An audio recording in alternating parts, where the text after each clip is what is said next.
Looking forward to it. And did your other podcast that you're on make a few quid after that comments?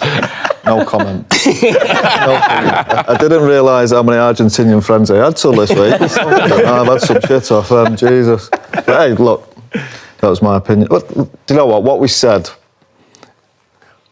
probably wasn't great when you look back. You're backtracking? No, I'm not apologising for it, no. I'm just saying, the thing we was trying to say was, look, we thought... And it was a joke, wasn't it? Yeah, look, we thought, still is, physically, it's a mismatch. Yeah. Look, the way we described it probably wasn't great, and we probably shouldn't have done that, but still, it was. Yeah, okay, fair enough. He's had one good game as well. He hasn't, though. I think it's a bit harsh. I think he's better than you make out. Like, I hope to God he proved me wrong. But look at the week before against Brighton, Danny Welbeck. He couldn't handle Danny Welbeck. Look at the week before that, Burnley. He gave the goal away against Burnley. From my perspective, I feel like his major issue has been injuries, though. When he's available, more often than not, he's pretty good. And I can see why he would feel a bit emasculated by it. Saying, he's going to get picked up in the team. Yeah. Remember, it's little man syndrome as well. It's like, come on, don't do this. I don't even know what it means. Adam, I can see why I was offended about it, and that's what I said. We probably worded it not in a great way. I hope he proves me wrong. He's had a great game against City. He was brilliant, but we've got to see that now for a season. Again on Sunday, it's a big one for him. So, now that we're talking about Scholes, part of the show later on, we're supposed to come to you about sort of United pundits getting a bit of stick. Now, we're talking about it right now, are we?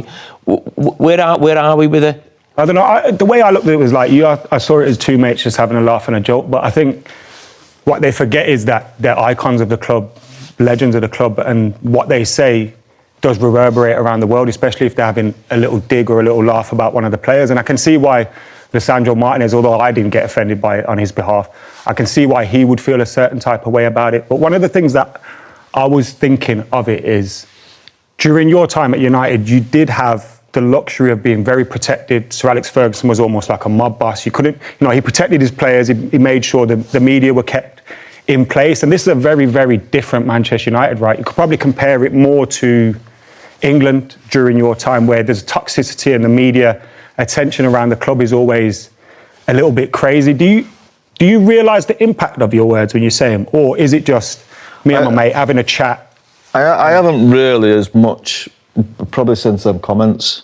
There has been a lot of backlash towards it, and toxicity is the word that you use, and a lot of people have probably labelled that at me and Nicky for the last few days. And look, it's not something we like doing. We want to see the team winning. We want to see the team successful every single week. And you go back to when we played and when Jamie played, you did get a bit of criticism. I think it's probably more so now than it ever has been, that people are speaking their mind. And you've got to deal with it. You've got to realise you're at probably one of the biggest clubs, well, definitely one of the biggest clubs in the world, and you are going to take a little bit of criticism at times, especially when it's not going as well as it has, or as well as it could do.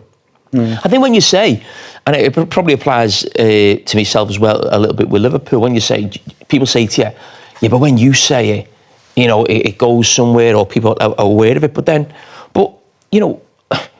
we're in the media, so what does that mean? We shouldn't have a job, we shouldn't, we love talking about football, we love doing this show, or you love being on Sky, or you're on BT. It's like, you can't think, you've got your own life to live. It's not just like, I'm Mr. Manchester United, or I'm Mr. Liverpool for the rest of my life. I love doing it. You get paid as well. You still got, you got things, it's not just like your life finishes at 35 at your football club, and you can never, not so much criticise, and you don't know where your life's going to take you and what you're going to do and what you're going to get involved in. I don't think you can always... I think there's definitely something in my mind sometimes when I think... And probably with Liverpool, I would probably say now and again, I would probably hold back a little bit on something that I probably wouldn't do with another club, because I think, I don't really care about United or Chelsea or City. And sometimes I do think, oh no, I don't want to say that. Liverpool have got a big game coming. Or maybe I'm doing a newspaper column, I think, no, I'll leave that one.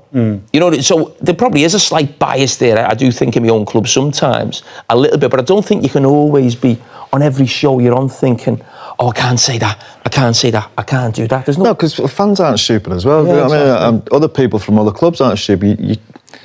Like you say, it's a job to us. We're getting paid to do it, so we have to say what we think. And sometimes people aren't going to like that, especially when it's not going great. I can imagine for Carroll last year, it was brilliant. Liverpool winning the league, looking like a great team. Again, it's gone a little bit funny now. So it's not something, I don't think it's something we really enjoy doing.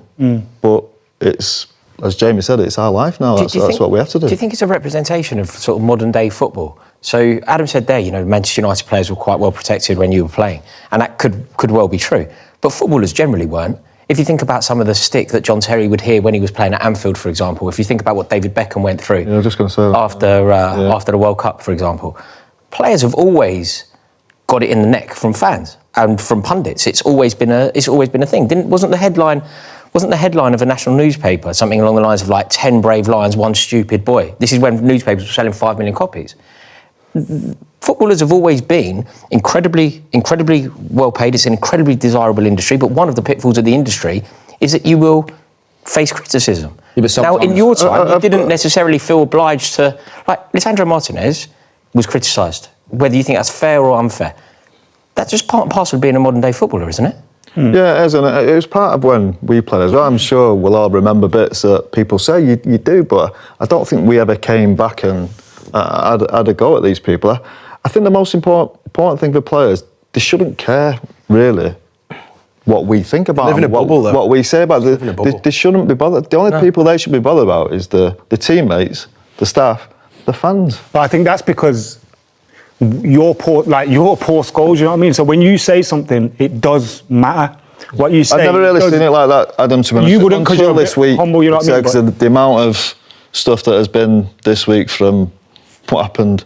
But if there's 99 good things about a player, they're not even going to get clipped up. No one's going to care. Exactly. And then the one negative thing will just get Jamie would say spammed that. everywhere. The good things you say, it's never in the paper. It's never. There isn't spoken 99 about. good It's things only. to say about us, to be fair. If you go back 20 there's a years few. anyway, like social media didn't exist in the way it does now. So players have that ability to go onto their phones and immediately get frustrated about something. You'd have had to speak to a journalist and go to a newspaper, probably get club sign-off 20 years ago. It's a very different world now. Can you guys remember any criticism you might have had from one of your club legends when you was playing, say, on Match of the Day or something like that, that maybe you took and was like, oh, wow. To be honest, I wasn't a big enough. I don't sound sick. I wasn't a big enough player to get criticised by. You know, people always look at the best players in the team. Is he going to win us this, or is he playing at the same level? I probably got my criticism less from the press because they're not bothered about a full-back playing for Liverpool. With the greatest respect to myself, but Liverpool supporters were probably critical of me as a player, saying I probably wasn't good enough for Liverpool if they want to win the league or they want to win the Champions League. So people always have this idea about me, oh, team of Carragher's, oh, the fans love me. That's just absolute nonsense. I had to be at my absolute best, or at my peak, if you like, from about 26, 27 to 30, 31 under Rafa, where it almost felt like I was accepted by Liverpool fans then to say, OK, you know, win the Champions League, you know, we're doing quite well. And then as soon as that finished, I was too old and I wasn't good enough. You know what I mean? So I had mine more from my own supporters rather than... There wasn't really pundits. I mean, there was Alan Hansen and Andy Gray, and I don't think it was the... Match of the day, wasn't it? Yeah, Really basically. I don't know what you found as a player. Did you sort of get that scrutiny, or was it more with England? I wasn't really an England player either, really. No, I don't really remember that much of it. I think we had MUTV that started as well. Roy Keane just bollocking you on there. Yeah, Roy Keane, yeah. But no, even before that, some of the older ones, and when it's on your own channel as well, it must be even more difficult. They can't say... Them lads who go on MUTV now can't really say what they think. I do remember Joe Royle once. I remember waking up on a Saturday morning playing Newcastle away, and Joe Royle was having a right go at me because he had Kieran Dyer at Ipswich. Kieran Dyer signed for Newcastle, and he said he should have played for England instead of me. So Joe Royle? Joe Royle, yeah, the Oldham fan, Oldham manager, Everton. Oh, they said Newcastle. No, sorry, we were playing Newcastle. Oh, sorry. So he had Kieran Dyer at Ipswich for years and saying how good he was. We were playing Newcastle away and Newcastle obviously signed Kieran Dyer. So he was saying he should have had my England place. And I use that as fuel. I'm not going to go back at Joe Royle and say, what the fuck are you saying? I use it to motivate myself to try and, you know what I mean, get the better of Kieran Dyer. Score that trick. Hi there, welcome along to Good Morning Transfers. 10 days to go in the winter window, and there is big news coming out of Manchester United. Loads for us to get stuck into in the company of Jody Morris and James Green. Right, morning to you all at home. Good morning to you two as well. Have you cleared up that coffee that you spilled just a couple of minutes ago on the side there? He's had a good start As you mean to go on, yeah. I could just catch it at the corner of my eye there, fiddling away. Good to have you anyway, Jody. We've got to start with that Casemiro news, I think, haven't we? I suppose it wasn't surprising. I suppose many people were expecting it, but do you think it is the right decision? Is now the right time for Manchester United to look forward, to look to their future in terms of their midfield? Yeah, absolutely. If I'm being honest, I'm quite surprised that he stayed there to the end of his contract. For me, he's been a shadow of the player that we were lauding at Real Madrid. Been a great player, and he's had maybe sort of a couple of spells at Man United where he done okay. For me, it was early on in his career at Man United, and yeah, for me it was inevitable. I suppose the only thing that you would say as a Man United fan is that you haven't really managed to get any money. Well, they're not going to get any money for him, which would have been nice considering the amount of wages that he's on. But for me, he's not performed to the levels at all at Man United.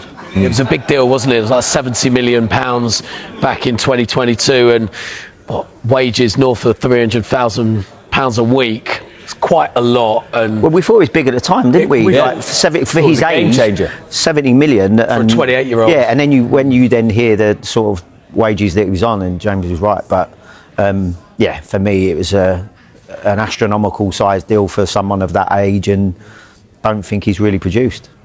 Well, the news comes at the same time that Manchester United are ready to open talks with Kobbie Mainoo over a new contract. So quite the turnaround for him, James, isn't it? It's unbelievable, really. I mean, just a few weeks ago, he looked surplus to requirements. He only got his first league start in January, and now talks to get a new contract. It's amazing. It's amazing what happens when a manager leaves, doesn't it? And new people come in and with fresh eyes look at it. Look, there's someone who's come through the academy at Manchester United. He's actually one of the less paid members of the Manchester United first team, so discussions are ongoing with his representatives about bringing him up to some parity with his teammates. And yeah, it didn't start under Ruben Amorim in the Premier League, and then Michael Carrick's come in on interim basis, starts him straight away, and actually he was terrific. He showed everybody what sort of player Kobbie Mainoo is, didn't he? Well, for me, it's been scandalous the way he was treated under Amorim. I think what he done at such a young age for not just Man United but for England, I was a huge fan, and even going back to the contract situation, they clearly wanted him to sign a new one. I think at the beginning of the season, well, maybe at the back end of last season, there was talks going on, but I suppose if you're his representatives, whoever that is, the minute you've been treated like that by Amorim, you put the handbrake up and you put them on put that contract situation on the hold. Do you think as a club as well at the time who were, putting all their eggs in the Ruben Amorim basket, they're looking and going, hold on a minute, we've got a player who's got 18 months left on his contract, but he's not in the first team reckoning. Maybe this isn't the time to offer him a contract, despite the fact he's come through the academy. Well, yeah, I mean, like I said, I think they've been speaking for ages, and then all of a sudden it gets put on hold, whether that's because the club's backing the manager. But you do need to realise as well that football is a business, and when you are running a football club, whether it be sporting directors or people who are the money men, you got to protect your assets. So, I mean, I'm sure that they're quite pleased that Kobbie Mainoo's been put in straight away, because it will give them a better chance of getting him over the line with a contract. And I'm pleased to see it, to be honest, because I like seeing young English players coming through, and I think he comes under that bracket as one of the top ones we have. Yeah, it's amazing, really. Just in one game, he seems to have just reaffirmed his value incredibly, and it's almost like, right, he's locked down his midfield position, but then who's going to play alongside him? So now the focus turns to, probably in the summer, really, rather than in January, who they can bring in.